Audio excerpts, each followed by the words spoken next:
Examination ഷുവറായിട്ടും ചോദിക്കുന്ന ഒരു ക്വസ്റ്റ്യനാണ് റിപ്പോർട്ടഡ് സ്പീച്ച്. റിപ്പോർട്ടഡ് സ്പീച്ച് ഇല്ലാത്തൊരു ക്വസ്റ്റ്യൻ പേപ്പർ കാണത്തില്ല. കാരണം റിപ്പോർട്ടഡ് സ്പീച്ച് സെക്കൻഡ് ലാസ്റ്റ് ക്വസ്റ്റ്യനായിട്ടാണ് എല്ലാ വർഷവും ചോദിക്കാറുള്ളത്. എന്നാൽ റിപ്പോർട്ടഡ് സ്പീച്ച് പഠിക്കാതെ പോകരുത്. ഇതിൽ ഇത്രയും റിപ്പോർട്ടഡ് സ്പീച്ചുണ്ട്. ഞാൻ ഇതിൽ 2 എണ്ണം പറഞ്ഞു തരും.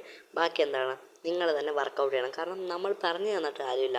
വർക്കൗട്ട് നമ്മൾ സ്വന്തമായിട്ട് വർക്കൗട്ട് ചെയ്യുമ്പോഴാണ് ആ സംഭവം തലയിൽ കയറുന്നത്. ഫസ്റ്റ് എന്താണ് ഇൻ ദ ആറ്റിക് എന്നൊരു ചാപ്റ്ററിൽ നിന്നുള്ളതാണ് ഫസ്റ്റ്. ഹോസൻഫീൽഡ് എന്നത് ആ ഒരു സ്പിൽമാൻ ഉണ്ടല്ലോ, സ്പിൽമാൻ എന്താണ് ഹോസൻഫീൽഡ് എന്ന ആ ഒരു പോലീസ് ഓഫീസറിൻ്റെ അടുത്ത് സംസാരിക്കുന്നതാണ്. ഹോസൻഫീൽഡ് എന്തോ പറയുന്നു, don't come out of the ആറ്റിക്കിൽ. ഹോസൻഫീൽഡ് എന്തോ പറയുന്നത്, ജർമ്മൻ ഓഫീസറാണ് ഹോസൻഫീൽഡ് പറയുകയാണ് ആറ്റിക്കിൽ നിന്ന് പുറത്ത് വരുത്. അത് സ്പിൽമാൻ എന്തോ പറയുന്നു, okay I will stay here ഇറ്റ് സെൽഫ്. അദ്ദേഹം അത് എഗ്രി ചെയ്തിട്ട് പറഞ്ഞു ഞാൻ അവിടെ നിന്നോളാം. റിപ്പോർട്ടഡ് സ്പീച്ച് എന്ന് വെച്ചാൽ മൂന്നാമതൊരാൾ അത് പറയുന്നതാണ് ഏത് റിപ്പോർട്ടഡ് സ്പീച്ച്. മൂന്നാമതൊരാളുടെ അടുത്ത് അത് പറയുന്നതാണ് എന്ത് റിപ്പോർട്ടഡ് സ്പീച്ച്. അന്നേരം ഇതെങ്ങനെ എഴുതാം, ഹോസൻഫീൽഡ് വാണ്ട് ആരെ വാണ്ട് ചെയ്തു, സ്പിൽമാനെ. Hosenfeld want Spielman not to come out of the attic. ആറ്റിക്കിൽ നിന്ന് പുറത്ത് വരാതിരിക്കാൻ ഹോസൻഫീൽഡ് എന്തോ ചെയ്തു, വാൺ ചെയ്തു.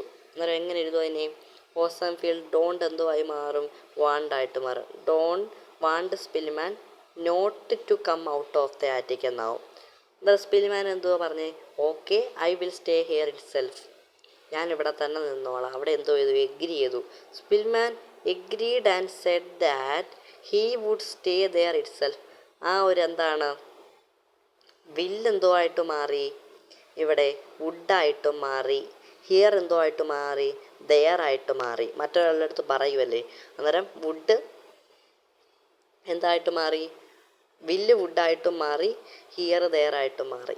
ഇങ്ങനെയാണ് അത് എഴുതുന്നത്. രണ്ടാമത്തെ ഹോസൻഫീൽഡ് സ്പിൽമാൻ്റെ അടുത്ത് പറയുന്ന മറ്റൊരെണ്ണമാണ്.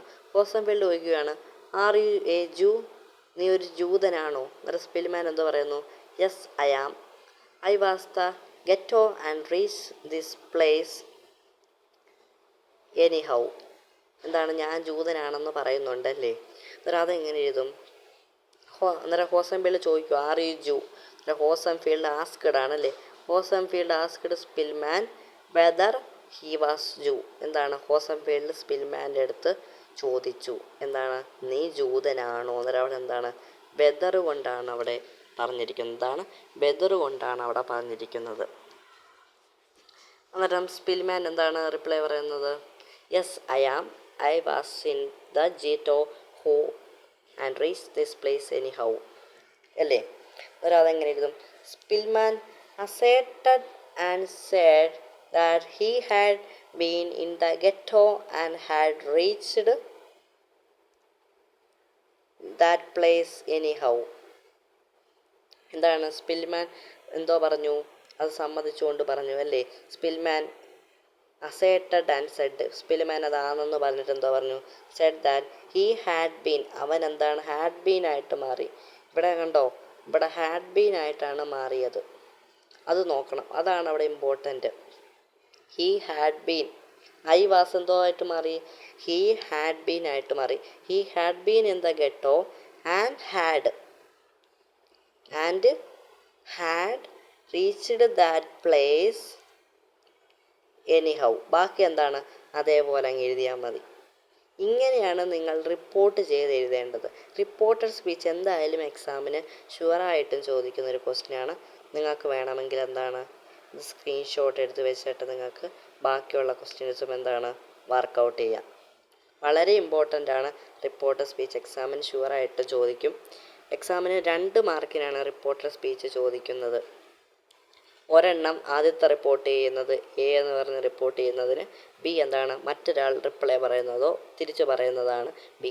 ഇതിന് ഓരോന്നിനും ഓരോ മാർക്ക് വെച്ചാണ് സാധാരണ റിപ്പോർട്ടഡ് സ്പീച്ച് ചോദിച്ചു വരാറുള്ളത്. അതിനാൽ ഇത് വളരെ ഇമ്പോർട്ടൻ്റ് ആണ്.